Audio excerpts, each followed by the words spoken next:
today, Thank sir. you for having me. Have you take a seat here and we'll talk with folks. You have an exciting announcement coming up. The future is Geek. Yes. The Institute for Entrepreneurship and Leadership is engaging in more training for jobs in the tech field for Rhode Islanders. You're officially kicking this off on January 19th. Yes. Is the future Geek? The future is Geek. I say, nothing happens unless it's created by a geek.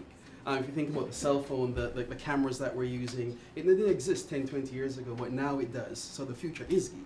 So talk with us about this program that you're going to be launching and who can take part in these training classes and what exactly these training classes look like. Now again, this is with the Institute for Entrepreneurship and Leadership. Maybe I should take a step back. Talk with us a little bit about the Institute.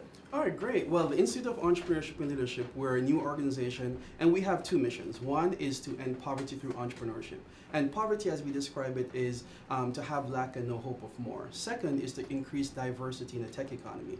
And fortunately, recently we received a contract with the City of Providence Workforce Solutions to train unemployed and underemployed individuals for a career in technology. No experience required. All you need to have is a high school diploma or a GED, and we'll actually not just train you, but we'll help you get a job in tech. And another component that we have is we provide the mentorship, the support, the wraparound services that individuals need. And we even try to find internship opportunities to build portfolios. Because, I don't just run that organization, but I also run a for-profit company, the Mullings Group, which is a software development company in the city. So we are tech people teaching people to do what we do. So if someone's watching here and they might themselves, family members, friends, this sounds interesting, what are the types of programs if someone comes to this training once it's launched and underway that will enable them to have those skills to look for jobs in the tech field? Some of the trainings that we do. So for example, one of our first classes, key skills for career success. So we teach individuals what's that mindset change that's necessary for you to succeed in the tech world. Second is designing and scoping tech projects, so you get to look at technology projects from a high level point of view. And finally, fast track to a software career. And that is where it's an intensive 15-week roll up your sleeves, get the job done, where you learn from a practical perspective how to be an active participant in almost any part of the software development team. How many people do you think you can accommodate with this program? You got some grant funding, again, through the City of Providence. You're officially launching it on the 19th. Mm-hmm. How many individuals do you think that you'll be able to outreach to be able to take advantage of this program? Wow, so our target is 120 people, and it is a grant from the Tech Force grant. We're funded by Tech Force program, but we're contract-based, so we're a performance-based contract organization, and so we're hoping to get 120 people trained and placed. It is a huge task. Folks laugh at me when I say, hey, 120 people placed by October, but look at the risk reward. We're facing a Goliath. I mean, if you think of the three areas or three people that we're targeting, it's the talent. So we're going to change the lives of 120 families. Second is the companies. We have GE moving in, Infosys and so forth, which is great for economy, and they're going to need people in tech, but they're also going to suck out the best talent that's here, so we're replenishing that talent. And thirdly, it's the Rhode Island state. I mean, we need that fresh air of 120 new jobs, increasing the tax base, and we're at the bottom of the barrel when it comes to unemployment, and this, I think, is going to lift it up. And it's going to be a big event next week, as everyone's going to be turning out. Is there anyone who's not going to be there? I hope everyone who needs to be there will be there. Well, you're going to have a critical role, again, in this training program moving forward. But tell us the Keno Mullings story. How did you get to be sitting here, the head of the Mullings Group, with a software company? Talk with us about your tech background. Wow. How much time do we have? How much time do you have? Well, I'm originally from Jamaica, and I just became a citizen of this wonderful country this year. Congratulations. Thank you very much. I came here in 1994. I went to school at Northeastern University, and my first time touching a computer or programming was I was about 11 years old. My dad said, hey, do you want to take a programming class? And I've been programming ever since. I used to watch my mother old data entry the big tapes, if you remember those round things, and that was my inspiration. And so came here, studied electrical engineering, but every job since then has been in either a software development role. And I'm an entrepreneur at heart. My grandmother is an entrepreneur, and so I owe that to her, my father, my whole family. So entrepreneurship, software development, that's what propelled me and pushed me in this direction. And I got to a point where I said, it's time for me to go out on my own, to launch my own company, prove the model and teach others to do the same. And so my story, it's just hard work, lots of prayer. I'm an impossible story. I should not be here. There's nothing that I've done that I can say, I did this, that, and the other that made me deserve this point. I think I'm just honored that, I was just chosen to be here right now to push forward the state and help so many families. So here we are. Again, the official kickoff is next week, January 19th. And I imagine at this point it's outreach. It's letting people know that this opportunity is available, because what's the sign-up period? When will programs and training actually begin? Classes have started. Classes have actually, we're not wasting. Strike when the iron's hot. No, exactly. We're not wasting any time. Go to our website right now, ieleadership.org, and click on the courses list. And you can sign up there. That will eventually take you to the TechForce website, so you can be approved. It's free of charge if you are long-term unemployed and unemployed and underemployed and 18 years of old, high school diploma, and so forth. So classes are going on right now. It's on a cyclical basis. So at the top of every month, we have 2 classes running, the 2 shorter classes, key skills, designing and scoping. And then the fast track course, we're going to have about 6 of them for the rest of the year. So sign up now so you can get it now. We're having morning and evening classes. Okay, so that's we my next whatever question. schedule, yes, 9:30 to 12:30 or 5:30 to 8:30. So we'll accommodate whichever. So this enables individuals, again, as you said, either unemployed or underemployed, who might have some other work obligations, to be able to take advantage of this program. Correct. That is correct. And who's signed up so far? Who's taking advantage of this program?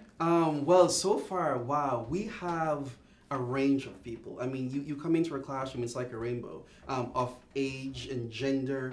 I think our youngest, if I shouldn't guess ages, but I'll try. I think our youngest is probably in her 20s and our oldest is probably in her 50s maybe. Okay. So we have a broad range, which is what's exciting about the program. And we're seeing people who aren't the usual suspects.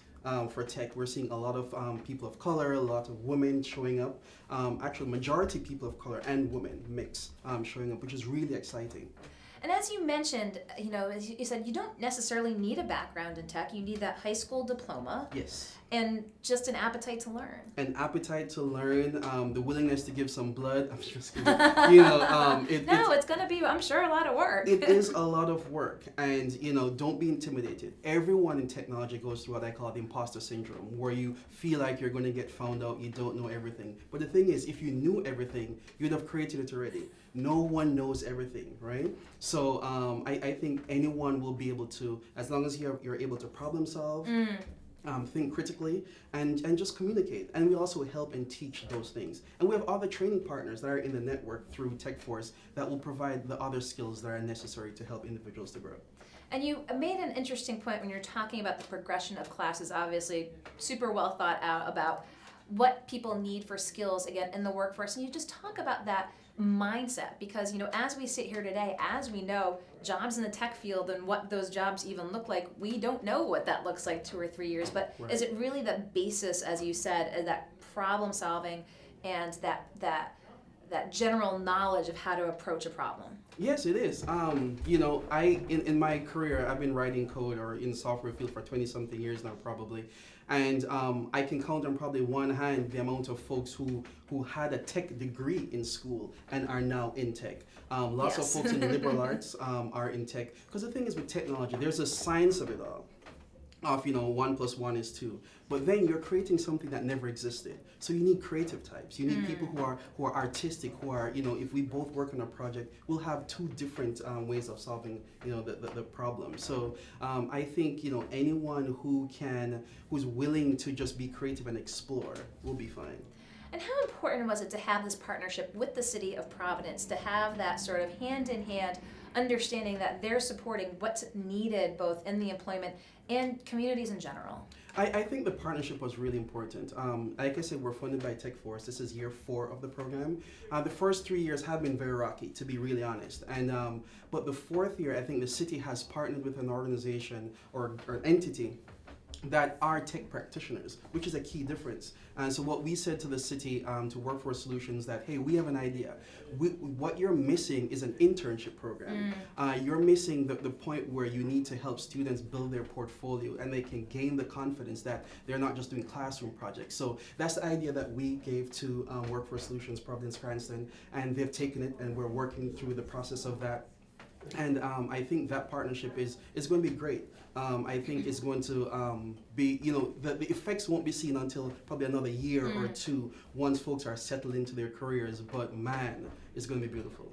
And talk with us a little bit about that. You mentioned, again, having that network, the mentoring, that when folks know that they enter this program, if they work hard and achieve the skills that you're setting out to teach them, that you're going to help them find that job. Yes. So we what some of the things that we're having coming up, we're going to have job clubs on Wednesdays where folks coming together and study and look for jobs. We're going to have meetups where once a month folks come in and just sharpen their skills, learn something new about tech. At our current location at Sprout, we're sprouting at Sprout on Valley Street. Wonderful space. We're going to have open space where folks can come in and just code and work together on projects and collaborate. And finally, we have a couple people on our team, one just dedicated, Shamika, our Director of Student Engagement. She's dedicated to making sure students have everything they need. And we're going to have a job developer whose job is just specifically to help folks get placed in a career. And then I'm there, I'm just geeking out with the rest and, just hanging out and coding and just doing whatever is needed to help folks and mentor folks through the process. And other folks from my Mullings Group team as well will be doing some of the training. So whatever they need to help them and shepherd them through the process, we'll be there. Fantastic. Well, again, on January 19th, The Future is Geek. The event will be taking place, again, about the programs at the Institute for Entrepreneurship and Leadership, preparing Rhode Islanders who might be underemployed, unemployed, with skills that they'll need in the tech field for jobs coming down the pipeline. So Keno Mullings, I appreciate your taking the time to come in here. Thank you so much. I'm sure we'll talk soon. I know you've got plenty on your plate, so I'll let you around the corner and we'll talk soon. You take care. Okay, thank you, Keno. Take care. Keno Mullings with the Mullings Group, talking about the Institute for Entrepreneurship and Leadership's new training for jobs in the tech field. They are already underway, but there is going to be, again, a big event on January 19th talking about how the future is geek and preparing folks here in Providence and Rhode Island who are unemployed, underemployed, to have the skills necessary for the tech field. I have a feeling we'll be talking with Keno in the coming weeks. We're going to take a quick break here. We're going to be back in the Navigant Credit Union Broadcast Center with our next guest, so don't go anywhere.